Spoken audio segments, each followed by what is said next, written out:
Jason Rzucidlo reporting for AmericaJR.com, being joined by country singer Sean Patrick McGraw. How are you today? Oh, a little rough around the edges, but we're hanging in there. How you doing? Very well. It's early for a musician. It's just 10 o'clock here, and we played until 2 o'clock last night.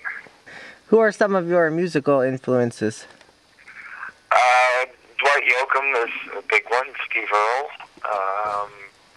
Contemporary guys, I really am a big fan of Dirk Bentley. And I think both myself and my other guitar player in the band, if we could be Brad Paisley as a guitar player, we'd both be that. So. All right. What was it like being a semi-finalist on Nashville Star? It would have been better being a finalist than a winner, but I'll take what I can get. Okay. I understand you played 140 dates in 2007. That must have been rough. Actually, I think we did 160 last year, so it's just been getting worse or better depending how you look at it. But we have a really good work ethic in my band, and you don't get to the top by sitting around waiting for it. You know, I like to get out there and play, and get a wider audience. So we're all about being on the road. That's right. Can you give me some highlights of your latest album, Long Way From Slowin Down?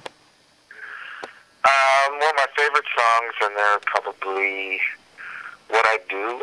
It's a ballad, but it's really artistically, I think it's one of my best songs.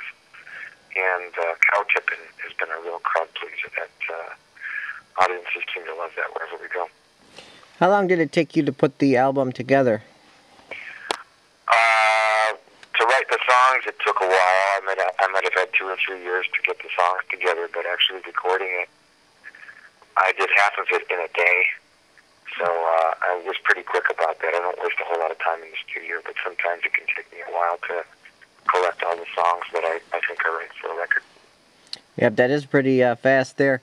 We literally did 6 songs in 3 hours and we were done. Wow. Yeah. Are you working on a third album yet? Actually, it would be my 6th album because I've released 5 independently. And yeah, I'm always working on the material.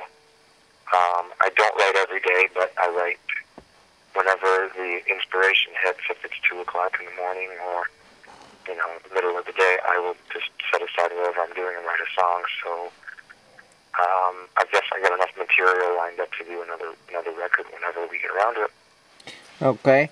Now, what's the story behind the song "Dollar Ain't Worth a Dime"? Well, we were really hitting the road hard summer before last, and when gas was almost $5 a gallon, we were making trips out west, and I'd come back going from Nashville to Montana and back and have absolutely no money after paying for my gas. So I was getting together with my co-writer on that song, David Kroll, and he was asking how things were going on the road, and I was like, dude, if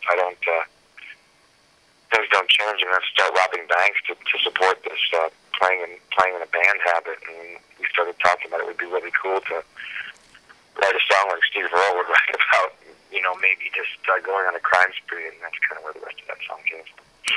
All right. So you've been touring the country with Eric Church. How's that been going? It's been going awesome. We've had sellout shows everywhere we've went.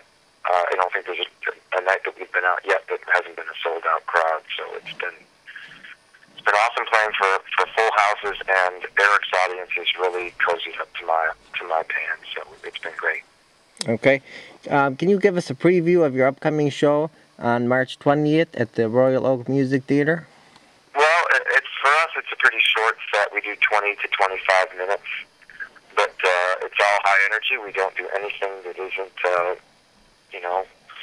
fast, up-tempo, and below the belt. So we rock really hard, and I think we're a good setup band for Josh Thompson and Eric. Okay. Now, will this be your first time in Detroit? No, we did. We played a show. It was an after party for the Detroit Hoedown 2 years ago. So we had played in the area before, and I don't think we came that close with. We toured with Toby Keith last year, and we weren't. I don't think we were on a tape that was close to Detroit, but we have played pretty close. We played Kalamazoo and other areas of Michigan before. Okay. So, where do you expect to be in the next 10 years? Well, we'd really like to have a song on the charts and be actually touring in a tour bus as opposed to doing it in a van. So I think we can.